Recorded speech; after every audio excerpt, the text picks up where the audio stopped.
All right, let's do it. Let's discuss the real reasons that Trump won and Kamala Harris lost.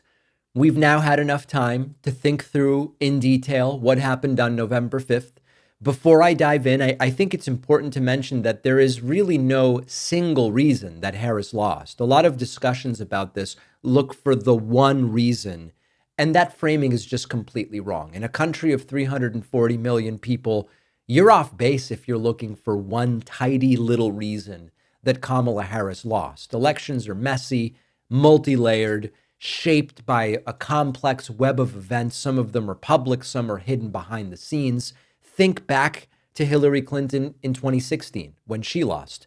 There was this borderline obsession with the one reason that Hillary lost. Was it just that she didn't visit the so-called blue wall states in the final stretch? Was it James Comey's last minute second press conference about the investigation into her emails? Was it all due to Russian disinformation efforts or the pendulum effect of politics swinging back and forth in the US, or the Clinton campaign's messaging misfires? Not individually. It was sort of a mix of all of it. Every minor miscalculation, every external factor piling up until the loss felt inevitable in retrospect, especially when the election comes down to just a few 100,000 votes in 3 to 5 states. And Kamala Harris's 2024 defeat is really no different. But the fact that there is no single reason doesn't mean that there aren't reasons and cause and effect here. So let's dive right in no particular order. Number one, Democrats flunked on the economy, immigration, and crime again. You would think that Democrats would have learned by now, you've got to meet voters where they are. And poll after poll showed that the economy and immigration mattered most. And voters didn't believe that the economy was great, even if the most important 6 to 8 economic indicators looked pretty good. And then when you add to that Kamala Harris's pitch felt sort of stale and corporate and never really addressed voters' gut level concerns, that didn't help.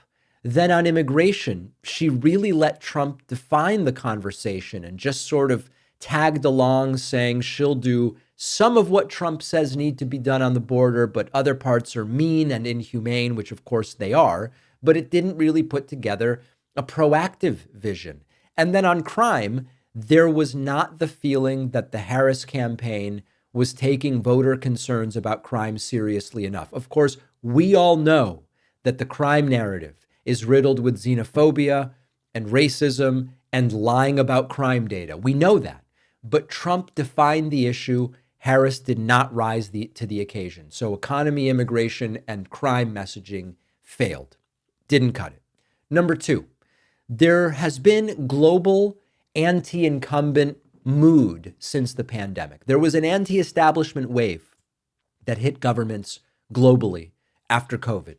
People were fed up. They wanted something or anything really new. Harris got swept away in that global trend. Biden won in 2020 despite this barely because of the bungling of COVID by Trump.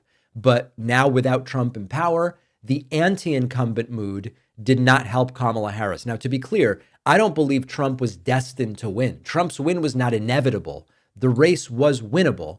A different candidate, a different strategy could have overcome this, but it certainly didn't help Kamala Harris. Number three, Democratic voters stopped feeling urgency. Turnout went down.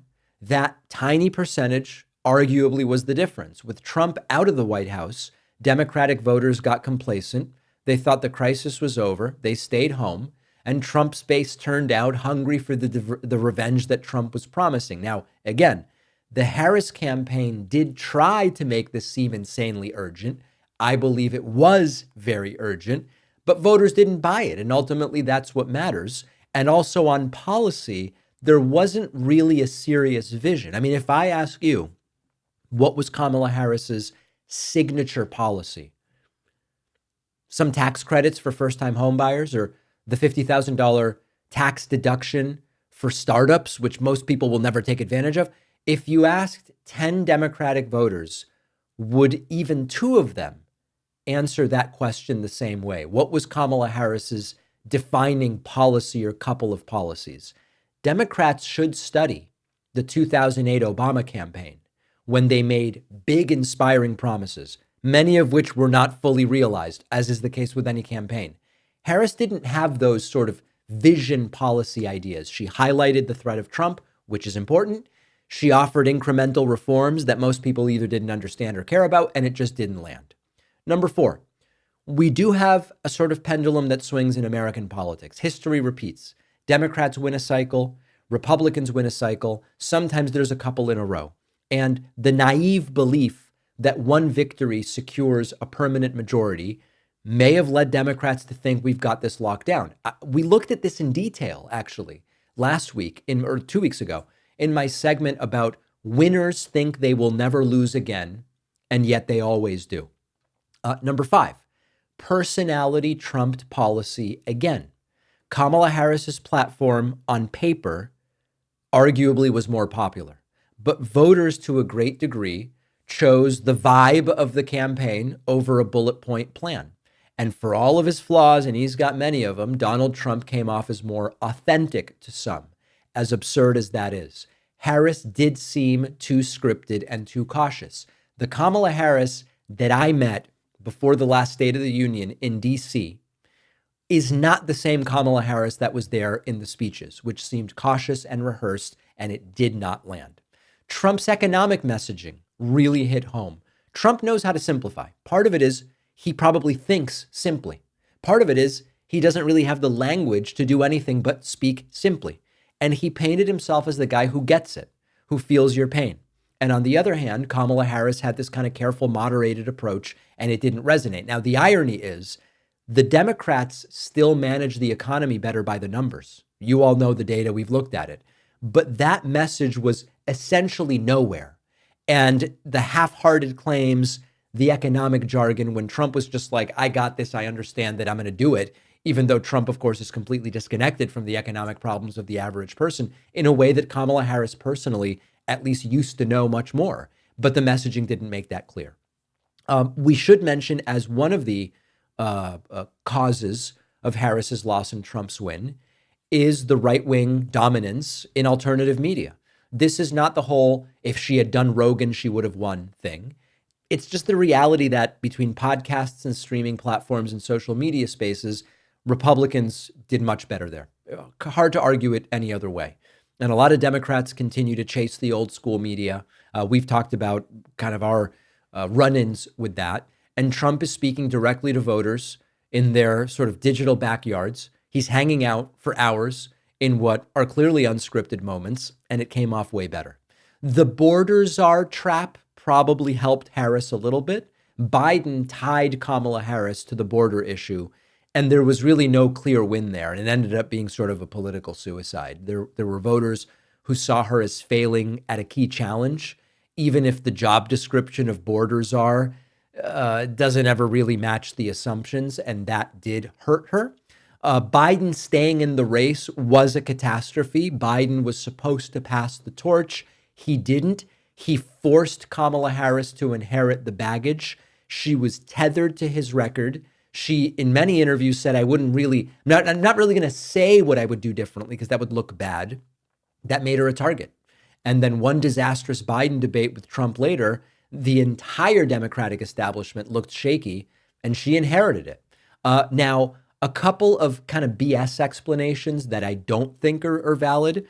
One is that Biden's unpopularity sealed Harris's fate. Listen, Biden didn't help, but a better run campaign could certainly have emphasized new ideas and an independence from Biden. She chose not to do that. She calculated it was better not to do that. I think it was the wrong calculation. Number 2, she should have gone after RFK Jr. the way Trump did. Chasing a conspiracy-laden endorsement was not going to save her. It would have probably alienated Democratic voters who would have said, this is nuts. I want nothing to do with RFK. I'm staying home. And then I also read some people saying she focused too much on abortion. Abortion rights were not the problem. They did matter hugely to voters. The problem was there was no balance. As I said, the missing economic rhetoric, the missing immigration and missing crime stuff, as far as voters were concerned, made it so that the abortion stuff kind of got buried. So listen, The bottom line is that there's no single smoking gun that took Kamala Harris down in 2024. It's the sum of a bunch of missteps. It's a complacent base, to a degree complacent because Trump is out of power, to a degree complacent because they weren't super excited by Kamala Harris. We have the global anti-incumbent kind of fever. We have a media landscape that Democrats just have not figured out. So this election wasn't just lost by Kamala Harris. It was lost by Harris and a party that just is not grasping what voters need to hear and where they need to hear it. When I was in DC last week and we met with a bunch of communications people that work for Biden and with the president himself, I think everybody in the room was very clear about these missteps. All of the creators that were there understood it and spoke about it directly. At least the people around Biden also understood. Biden didn't address that specifically, but certainly talked about the importance of independent media. The real question is, okay, now all those people I met with last week, they're all going to be out of jobs because Trump's coming in and Biden's leaving. Will Democrats learn and wake up before the November 2026 midterms, before the 2028 election? Or is it going to be the same old thing where we chase one Democratic candidate for 4 months to either be granted no interview or a crappy 12-minute thing where there's no ability to really get to know them as people? Is it going to be the same thing all over again, or are we going to actually try to fix this problem? I don't know. But I can't say I'm super optimistic, but the fact that the conversations even happened last week in DC is better than anything I'm aware of in prior administrations. So if there is a cause for optimism, I would say that it is that. Let me know what you think of my list of causes for what took place in November. Which ones, am I missing any? Are there any I included that you disagree with? Let me know what you think. info@davidpakman.com. As Trump's inauguration approaches, we're already seeing what the next 4 years are going to look like. A Trump campaign official said Pennsylvania election workers will face jail time for counting mail-in ballots with technical errors like missing dates, part of the right's attempt to sow election distrust and weaponize the courts. This story is almost exclusively being covered by right-leaning news outlets spinning the narrative to villainize the election workers, so the public probably has a skewed perspective on what's really happening. That is, unless you use ground news, which lets you see every side to every story like this one. Ground news is an independent platform that exposes the biases of media outlets by showing you who owns them, what angle they're taking on each story, and what hidden agendas might be lurking in the background. Ground News's daily briefings are a great way to stay informed without feeling overwhelmed. It gives a quick breakdown of the day's most critical stories from every angle. Go to ground.news/Pakman for 50% off their unlimited access Vantage plan. It's their biggest sale of the year, and the link is in the description.